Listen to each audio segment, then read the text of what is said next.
באתגרים לא פשוטים. איציק פרץ הוא נכה סיעודי שלא יכול לחזור לביתו בניר יצחק כי הממ"ד לא נגיש. כל הניסיונות של המשפחה לקבל סיוע מפיקוד העורף או ממשרדי הממשלה לא צלחו.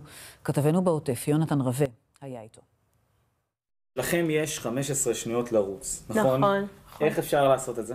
אי אפשר. משפחת פרץ גרו כל חייהם בקיבוץ ניר יצחק. לפני 10 שנים איציק, אב המשפחה, לקה באירוע מוחי ששיתק אותו. וזאת משימה בלתי אפשרית להכניס אותו לממ"ד כשיש אזעקה. זה הפתח שלו. הפתח שלו הוא 70 סנטימטר. הכיסא גלגלים של אבא שלי הוא 66.5, מה שאומר שיש לנו סנטימטרים בודדים מכל צד. כמה זמן לוקח להכניס אותו?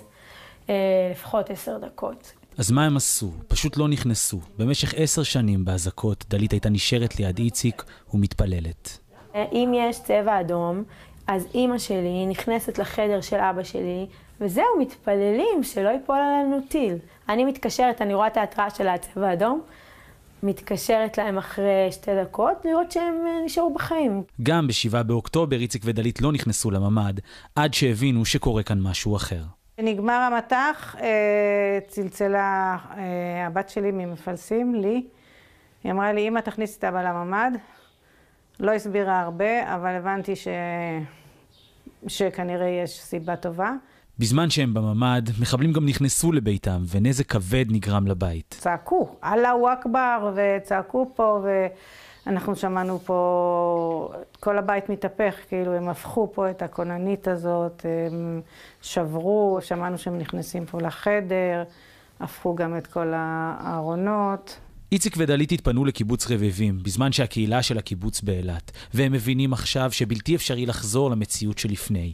עכשיו חייבים ממ"ד שיתאים לאיציק. אנחנו צריכים בעצם לבנות ממ"ד חדש, כי הממ"ד הזה הוא גם הפתח שלו לא טוב, וגם כל העניין של הציוד הסיעודי, ושלא נכנס. רציתי לשאול אותך לגבי ממ"ד המונגש לאבא שלי. תקשיבי, אני לא, באמת, אני אנסה, לא נראה שאני יכול לעזור לך לצערי, כאילו דיברתי עם האנשים שאחראים על זה במדינה, אני כן אנסה לדבר איתם גם. משרד הביטחון טוען שלא באחריותו למגן. במנהלת תקומה מסבירים שהם אינם בונים ממ"דים, כך גם בפיקוד העורף. האפשרות שנותרה היא עיגון בחוק של התקנה שאינה קיימת כרגע. ממ"ד מונגש במימון המדינה לא נראה כמו אופציה ריאלית. זה מרגיש שבאמת ההורים שלי הם כמו ברווזים במטבח, כאילו, ואני מרחוק שאני רואה את זה ודואגת להם, אני חסרת אונים. אני ממש חסרת אונים. המשפחה פתחה במימון המונים כדי לנסות ולהגיע לסכום הנדרש כדי שיוכלו לחזור לביתם, וכרגע היעד נראה רחוק מאוד. אם אף גורם חיצוני לא ירים את הכפפה ויתערב, הם גם יישארו רחוקים מהבית. הבנו שאנחנו היחידים שיכולים לעשות את זה. אם אנחנו לא נעשה את זה, ההורים שלי לא יוכלו לחזור הביתה. ממנהלת תקומה נמסר בתגובה, הנושא אינו נמצא באחריות המנהלת, ועם זאת המנהלת העבירה עד כה מענקים בגובה של יותר מ-218 מיליון שקלים לרשויות וליישובים כדי שאלה ייתנו מענה לצרכים הדחופים, השוטפים והקהילתיים ולצורכי הפרט, וביניהם גם למקרה מסוג זה.